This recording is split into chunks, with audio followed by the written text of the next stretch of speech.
দেশে জরুরি অবস্থার সময় গণতন্ত্র ও সাধারণ মানুষের মৌলিক অধিকারের ওপর আঘাত আনা হয়েছিল। 1975 সালের 25শে জুন তৎকালীন প্রধানমন্ত্রী ইন্দিরা গান্ধীর নেতৃত্বে কেন্দ্রীয় সরকার সারা দেশে যে জরুরি অবস্থা জারি করেছিল তাতে দেশের গণতন্ত্র ভুলুণ্ঠিত হয়েছিল। জরুরি অবস্থার সময় দেশের সংবিধানকে সম্পূর্ণভাবে বদলে দেওয়ার চক্রান্ত করা হয়েছিল। ফলে দেশের গৌরবময় সংবিধান ও আইনি ব্যবস্থা সম্পূর্ণ বিপন্ন হয়ে পড়েছিল। আজ নরসিংগড়স্থিত ত্রিপুরা জুডিশিয়াল একাডেমির অডিটোরিয়ামে ভারতের সংবিধানে জরুরি বিধানের অতীত ও সম্ভাবনার উপর আলোচনা সভার উদ্বোধন করেন মুখ্যমন্ত্রী প্রফেসর ডক্টর মানিক সাহা। কথা বলেন। রাজ্যের জাতীয় আইন বিশ্ববিদ্যালয় এই আলোচনা সভার আয়োজন করে।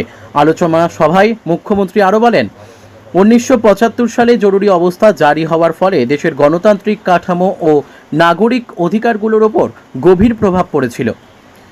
তৎকালীন কেন্দ্রীয় সরকার শাসন ক্ষমতা ধরে রাখার লক্ষ্যে দেশের সমস্ত গণতান্ত্রিক মূল্যবোধকে অস্বীকার করেছিল। তিনি বলেন, জরুরি অবস্থার সময় বিরোধী দলের শীর্ষ নেতা সহ বহু নেতা ও কর্মীদের বিনা বিচারে মিথ্যে মামলায় জেলবন্দি করে রেখেছিল তৎকালীন সরকার।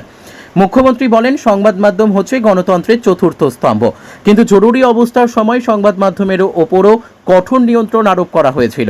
এর ফলে বিরোধী দল সহ জনগণের স্বাধীন মতামত প্রচারের পথও বন্ধ হয়ে গিয়েছিল। অনুষ্ঠানে মুখ্য সচিব জে.কে. সিনহা, মুখ্যমন্ত্রীর সচিব ডক্টর প্রদীপ কুমার চক্রবর্তী, শিক্ষা দপ্তরের সচিব রাভাল হেমেন্দ্র কুমার উপস্থিত ছিলেন। অনুষ্ঠানে জাতীয় আইন বিশ্ববিদ্যালয়ের ছাত্রছাত্রীদের মধ্যে ভারতের সংবিধান সংক্রান্ত বিভিন্ন বিষয় নিয়ে কুইজের আয়োজন করা হয়। They bowed before the autocratic government.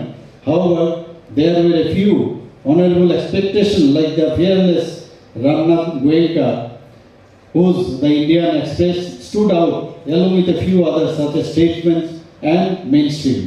This attitude of the media was later famously described by L.K. Advani, who said that the press crawled when it was asked to ban. Thus, it is important to remember the lessons of the emergency as it holds lesson for all of us. The most important being that if we are not vigilant, that our fundamental rights can be snatched away from us by a dictatorial government. As the saying goes, eternal vigilance is the price of freedom. So let us say, stay vigilant